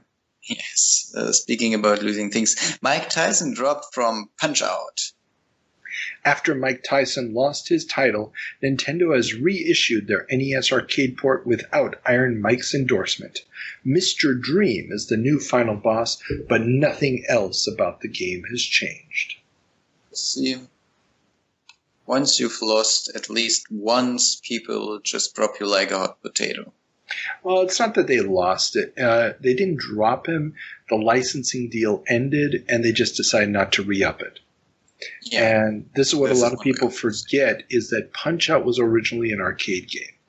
Yes. And Mike Tyson wasn't involved with the arcade game. He's not the final boss in the arcade game. He only becomes the licensed character in the NES port of the game. Okay. Yeah. And so this is why the NES port at this point didn't need, or the NES as a system didn't need that kind of an endorsement. It was already 90+% of the market. So they probably just decided, well, we're not going to re-up it. It's an old game. We'll keep reissuing the game, but we don't need Mike Tyson on there anymore. No need to pay for the license anymore. Bingo. Okay. And up to the last topic for 1990. Konami introduces the laser scope. The next generation of light gun tech is wearable, according to Konami. The laser scope, probably the most awkward of peripherals in a time of awkward peripherals, would get would get blasted as pretty poor upon launch. But at least it also works as a headset. So, have you ever worn or even looked at a laser scope? Well, to me it sounds a bit like something with an elephant trunk. A Borg with an elephant trunk. This describes it pretty well. That's actually not terrible, but it's not an elephant trunk. Basically what it is a headset with a microphone. The microphone was supposed to be there to accept firing commands for your games, but it would react to basically any sound. And the laser scope was a version of the NES Zapper light gun. So you had a little peripheral hanging over your eye. The light gun viewer was at the front. Then you had a little target hanging over your eye. So you would basically point your head in the right position and then say fire, and then it would shoot at the screen. So if you were using a light gun compatible game, this became your light gun control. If you were playing a regular game, you'd be using a controller in your hands and using the microphone as the firing button. That thing looks super weird, man. Yeah. And like I said, in a time of super weird peripherals, this was one of the weirder ones. And it just deserves to be mentioned because it is so messed up. Oh, yeah. To me, it's like, hey, Jim, we have some technology laying around in the storage. Let's just put it to some use. There's probably something there. And it's also weird that it's Konami doing it. They're not really a company known for peripherals. It's just somebody designed this thing and they were like, sure, why not? anything that's released for the NES right now sells like hotcakes. Let's just get it out there. Jesus. Let's move to the 2000s. Really, this stuff is way too hard for me. Okay, let's turn on the time machine and head out to August of the year 2000. As an industry, video gaming is bigger than Hollywood. Why to electronic launch in history? Welcome to August of 2000. Peter, what's our first story? Well, my first story is that I just Googled this utterly ridiculous headset, and actually I found a picture of one person wearing it compared to a picture of a Borg from Star Trek. And this made me a little bit sad because I really thought I came up with this genuinely good comparison. But obviously, as always, the internet was faster than I was. Damn it. And only probably by a decade or two. Most likely. Anyhow. You know what? Took it away from me. The fiction of us going through a time machine here is really being destroyed by you doing that. Well, we are going through a time machine, so don't we take our experience and knowledge with us? Yes, but not our internet connections. Why not? We have a pretty advanced time machine. This is a good point. Okay. Anyhow, okay, it's getting late, and I want to dive deep into the 2000s. PS2 North American launch date announced. October 26th, 2000. Just 7 months after the Japanese launch, Sony will be bringing the PS2 to North America. The price, $299, had already been confirmed. The fact that Sony plans to only ship 1 million units for the holiday will, of course, make getting a console a bit trickier. Why the hell? Did they not have more consoles? Or what was the purpose of shipping only 1 million units? I don't think they could produce more than that. Okay. They had already sold more than that, a lot more than that in Japan at this point. Okay. And they didn't want to do the traditional wait a whole year to launch it in North America, which was the traditional thing, which is what's going to happen with the Super Famicom, is what happened with the Sega Genesis. They wanted to get it out in the same year in North America, and there just wasn't enough product. I don't think they wanted to give Sega another Christmas to try to catch up with. Oh, okay. And also, remember, Microsoft has already announced the Xbox. It's on the horizon. Right. If they launch in 2001, they're launching against Xbox.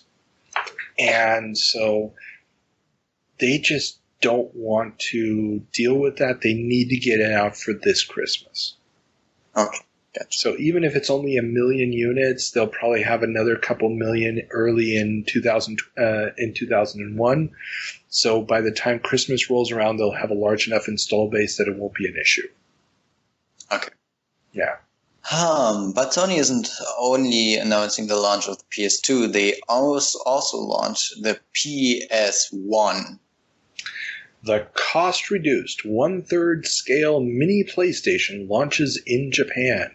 It still costs the same as a full-size PSX at the time, but uses an external AC adapter, helping reduce overheating issues.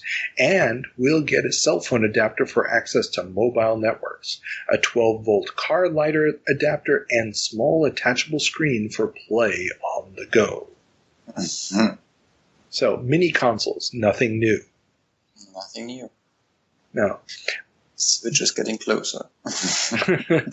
Well, the PS1, spelled O-N-E, really was a way of extending the system's life.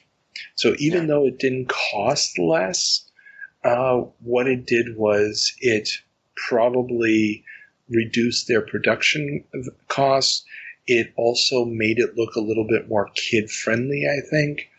And it ended up getting a lot of people into the market that wouldn't have been in the market otherwise. The mobile phone adapter, as far as I know, never gets released in North America. That was a short-lived Japanese thing. But we also have to remember this is the age right before the smartphone revolution, or 9 years before the smartphone revolution.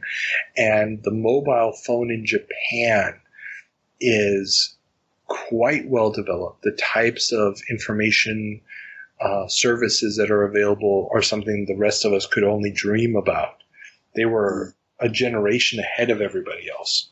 Mm-hmm. And so the idea of using the mobile phone together with this device that's plugged in your car has all sorts of possible applications that just were trying to be your modern day cell phone. You know, maybe a navigation unit, maybe a way to call people, maybe a way to transfer text messages. And if you had this thing plugged into your car with the little screen and the mobile network, it very cumbersome way of getting the job done. But it is a way to get the job done. This is true. Let's move on. Sega restructures and has a new president. With losses mounting for a third year in a row, Sega president Shoichiro Iramajiri, and I'm sure I'm killing that, has been replaced by Isao Okawa. Also, I'm killing that one. In addition, the 10 R&D studios have been renamed and given more independence. Sega claims this is to allow them to adapt to more internet-based content provided through Dreamcast. I mean, I'm pretty glad they did it. That really worked. Ultimately, it's clear they don't trust the Dreamcast as a platform going into the future. And they know that they're going to have to get out of the arcade business, which is also starting to falter.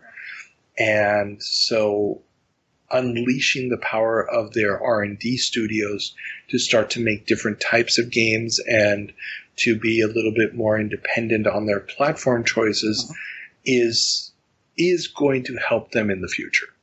Oh, yeah. And you can really tell that they are not really trusting the Dreamcast because they are offering $50 refund to Dreamcast owners that sign up for a free month of internet service. Sega, increasingly desperate to save their market share, are offering those that purchase a Dreamcast in July and August a $50 refund if they sign up for a free month of online service and log on with their new console. So they were already offering previously rebates if you signed up for a year or 2 years of the service. Yeah. Now they're like, well, you know, if you buy it and just log on for a free month, we'll give you $50. This is desperation. And I remember when this happened. I was in law school and I was very, very tempted to buy a Dreamcast. Primarily because the Dreamcast had a couple of arcade ports that I really, really wanted. And I was thinking, oh man, they're giving away this, they're giving away that. And that's when it dawned on me, oh, they are so getting out of this business, it's not even funny. And that's one of the main reasons why I didn't end up buying one. Because I was like, they're going to kill it, the software is going to disappear, and then you just have this console, you'll have a handful of games for it, and then what? And also at this point, there was a lot of emulation running on it, but I was already emulating everything on the PC, so it didn't really matter. But this was, it's the death throes of the Dreamcast. All right. You'd think. You'd think. Maybe, because Sega shows off Dreamcast DVD drive and MP3 VMU at E3. Very nice. I was surprised you got through that one. I was thinking the abbreviations were going to get you. Nope. Without an official comment about price or launch date from Sega, the Dreamcast DVD prototype was shown off under glass at their E3 booth, as well as a VMU that can play MP3s. So, I don't have to explain what a DVD player is to you, but do I have to explain what a VMU was? If you can just spell it out a little quick. Okay, so the Dreamcast controller was this giant hunking chunk of plastic. Yeah. That had a little hole in the middle that you could plug a VMU in. The VMU was memory card as well as miniature Game Boy-like system. So the VMU had a little LCD display, black and white. It also had a controller built into it, so it had little directional things and I think 2 fire buttons. And the idea with it was that if you were playing a football game, for example, normally when you're playing American football, you have to choose your plays. And both players have to choose their plays. Well, this means that they both have to look at the screen. They can see each other's plays. So everybody knows what the other guy's going to do. Well, the idea here was you would see the plays on the controller screen, on the VMU, and that way you didn't have to see them on the big screen. Or that you could maybe, play an RPG, and in the RPG you got this little animal, and then you could essentially carry the VMU around with you like a Tamagotchi and continue powering up the animal in order to do stuff. Or you could plug the two VMUs into one another and exchange save data and all this other stuff that you could do with the VMU.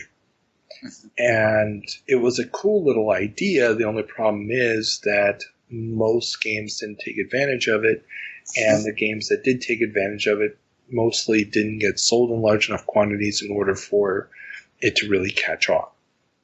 And the idea of a VMU that also has a built-in MP3 player function, so you can use it as a VMU, but you can also store MP3s on it.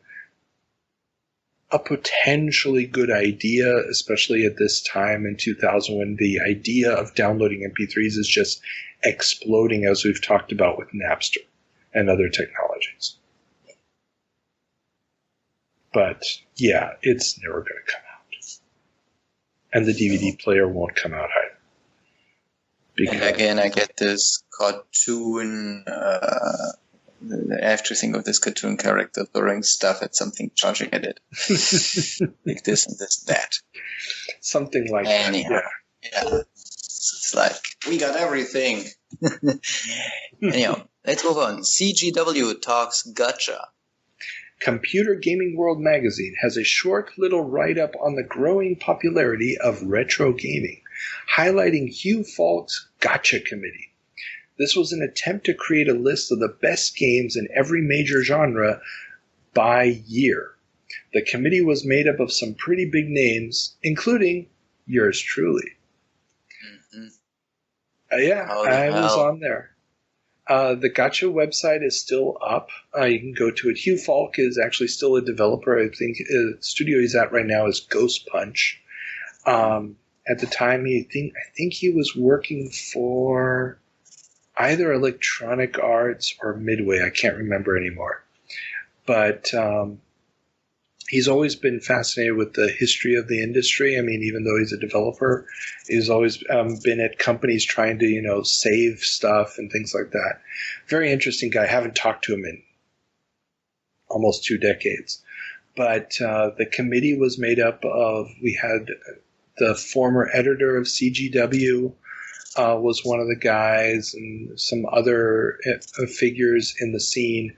And every month we would put forward our candidates for best games in each genre for a particular year.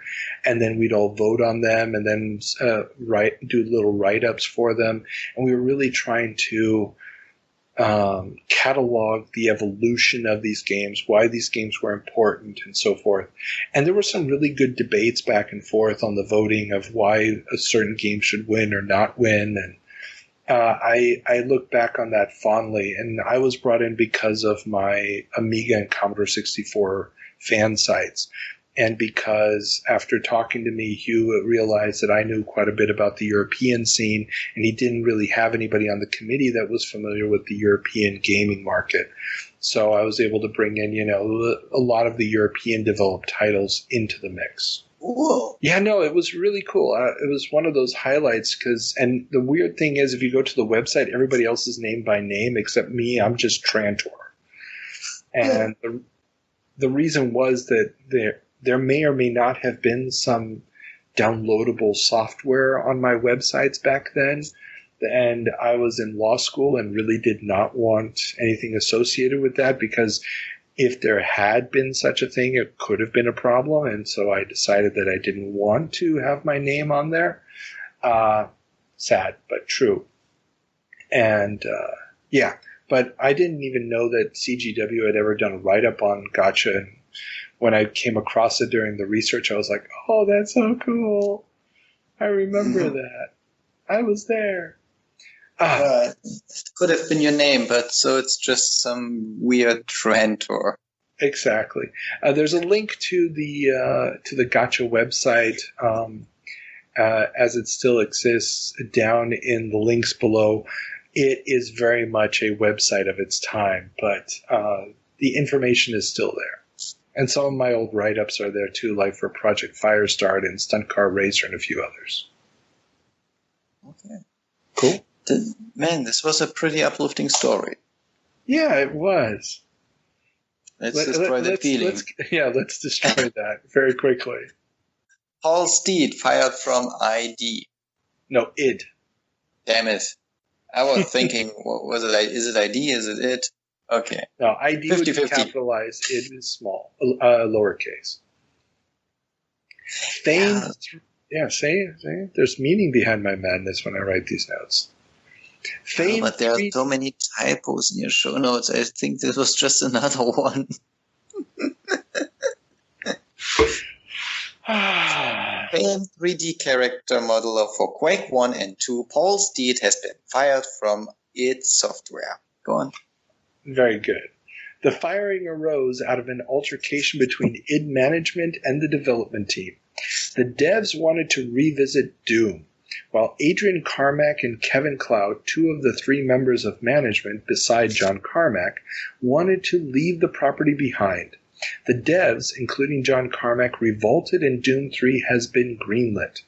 Unfortunately, Kevin Cloud and Adrian Carmack wanted to show their dominance and have taken it out on Paul Steed, one of the leaders of the internal rebellion.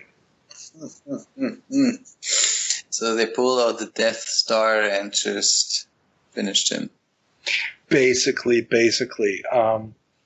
And it is one of those weird situations. John Carmack, famously, I don't know if he still does it, would blog, back before that was a word, through a text file he would upload and keep up to date with his thoughts and so forth. And he had talked about this entire situation with the development team wanting to do this, and his brother Adrian Carmack and Kevin Cloud basically as the business people deciding, no, guys, come on, leave Doom behind. Doom is done.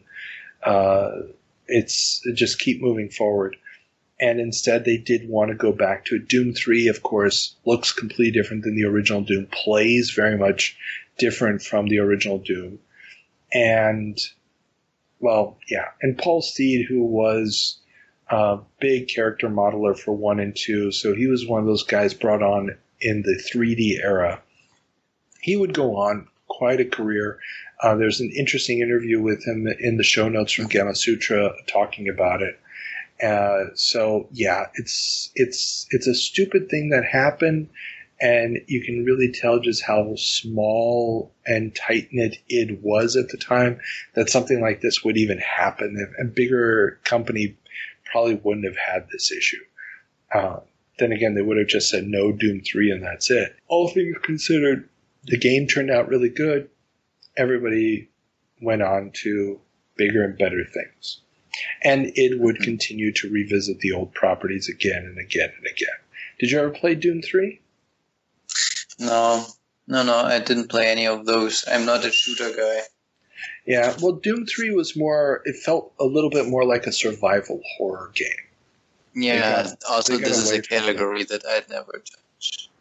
Yeah. No, and I can understand it. I remember the first time I played it, basically one of the only times I played it, it wasn't my cup of tea either, but was at Gamescom in Leipzig. That must have been 2004, 2003, 2004, somewhere in there.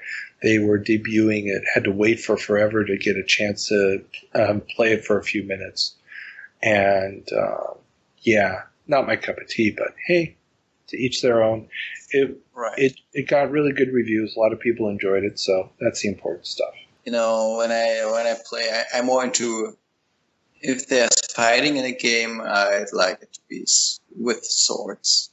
And just, yeah, I don't know. I'm really not a shooter guy. I mean, I can see the fascination some people have in them. And dude, I mean, I really love the BioShock series for some reason, because it's also a little bit horror, a little bit, well, a lot of shooter, but still I like that. But no, I completely understand. Yeah, as I said, to each their own. Let's move on. South Korea to promote game development. The South Korean government has decided to support their homegrown game development industry.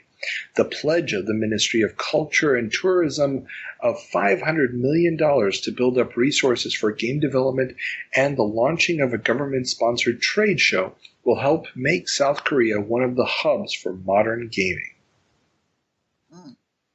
Yeah. And I mean, I followed this through. I had never even heard of this before. And I mean, I read the Next Generation magazine where this is written, and somehow it just never clicked in my head. I didn't store this one.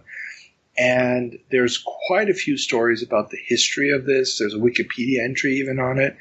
And apparently over the last 20 years, they've really invested quite a bit in getting this homegrown industry going and created a lot of product specifically for that market.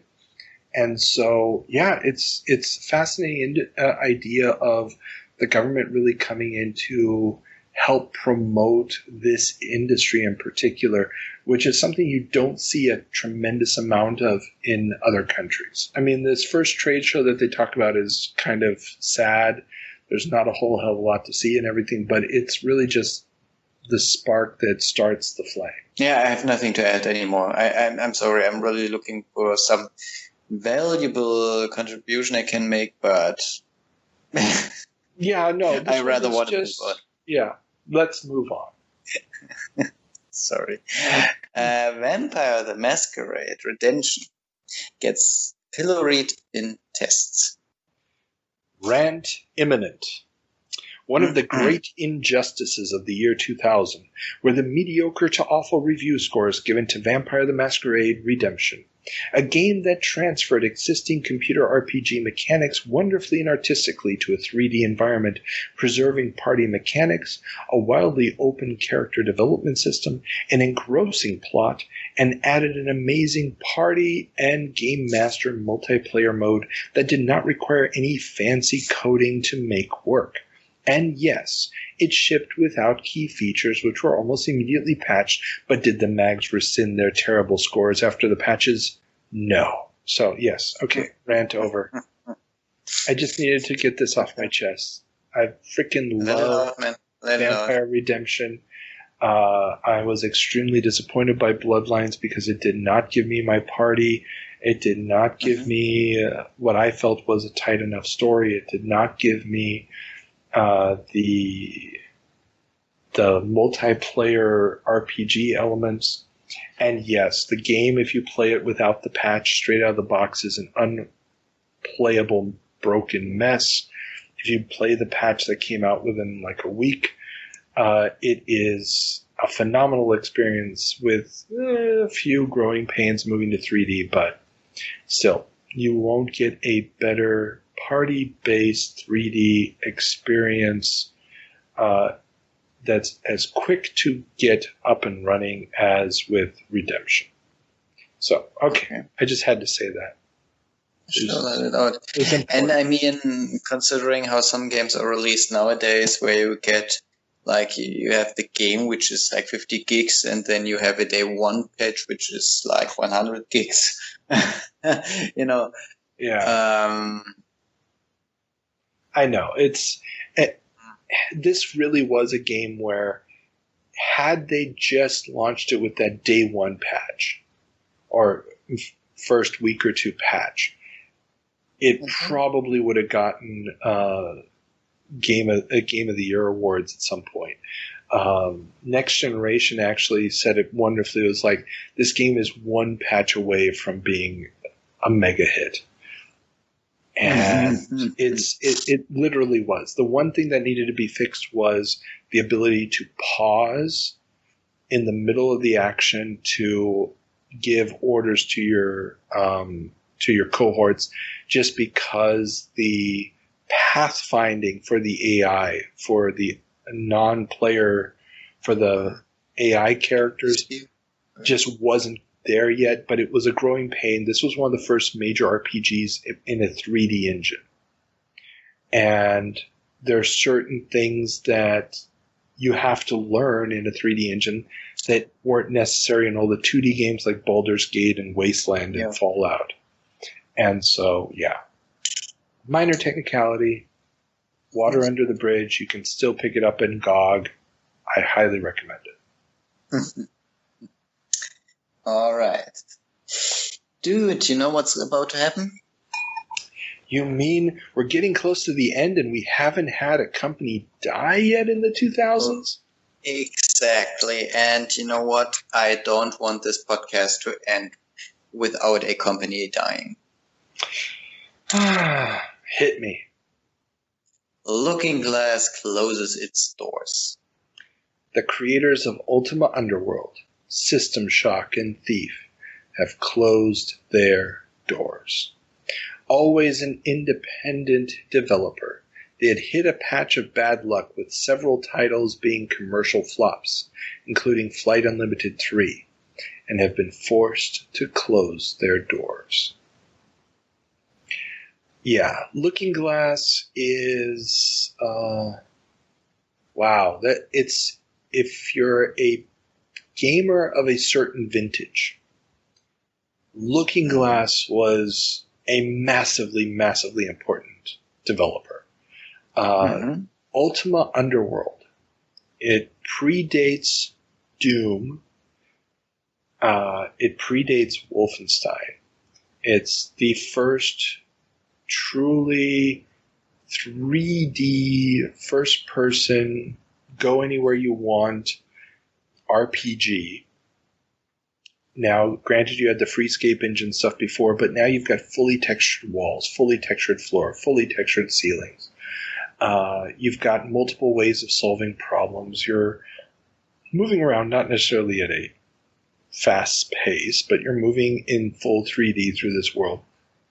It was just groundbreaking. Then you got System Shock, which basically does the same thing, but now in outer space, now a much faster engine, now even more RPG elements, a much better story, a much better world, and so on and so forth. I mean, these guys were just always cutting edge, high tech, but they were always an independent studio, which meant that they had to find new financing. They had to find a new contract, and they lived off of the percentages that they got from sales. So if a project failed to hit, they were kind of out of it. I mean, you could probably handle one or two flops, but that was it. And they just hit a streak of bad luck where the games that they were developing weren't all that great. Some of it may have been their own fault. Some of it may have just been the assignment they got from the publisher just wasn't a product that was going to sell at that point in time. And Flight Unlimited is one of those, just as the flight simulator genre is literally being phased out of the industry. They're coming out with a flight simulator. Well, that's just not going to cut it in the day and age of fast action FPSs and stuff. And yeah, so sad to see them go. A lot of these guys would end up at other studios. I think even some of them may have ended up working on things like BioShock, but don't quote me on that. I know a lot of them did end up in a lot of big other studios. I was thinking that System Shock was somehow a somewhat predecessor to BioShock. Yes, Rational Games. They were at least publishing System Shock 2. They had their hands at BioShock as well, but all 2K Boston. And also Warren Spector was the producer on System Shock. And he would go on to do Deus Ex. Oh, BioShock. Okay, here I have one of the designers, Dorian Hart, is also a design. He was a designer on System Shock and on BioShock. Okay. Yeah, there are some connections at least. Yeah, oh, definitely. But yeah, so System Shock is a massively, massively influential game just because it sets up so many other things. Yeah. They had a good run. Lots and lots of people will come out of it going in different directions. Cutting Edge Company has its foundations in the way back time when Origin moved out east. But they are no more, and PC gamers everywhere are mourning that fact. You know what? What? Some of that you can also say about this episode of our podcast. That it has come to an end and that PC gamers everywhere will mourn its passing? Yes. I can only say I understand. So, any final words for our esteemed listeners before we head off into that sunset that is... Well, considering next that month's it's episode. 11:30, I think the sun has set. Dawn will be upon us soon. This is when you ride. Anyhow, just a quick reminder to listen to your wonderful interviews. Quick reminder that you can get them quicker when you're actually paying for the content we are providing. Which is not necessary, but helpful, for sure. That is true. It helps. And, yeah. Cool. Well then, in that case, and in that spirit, everybody, have fun, and... the secret word this time, falafel. Okay, I think we're done. And I think falafel was the secret word of last week. Was it? Did I say falafel? I think so. I can't remember. Okay. If not, there's a second secret word. Let's call it transmogrification. Yeah, we definitely didn't have this before. Okay, I haven't used that one before. Transmogrification. Extra bonus points if you know what it means off the top of your head. Okay, everybody. Be safe. Have fun.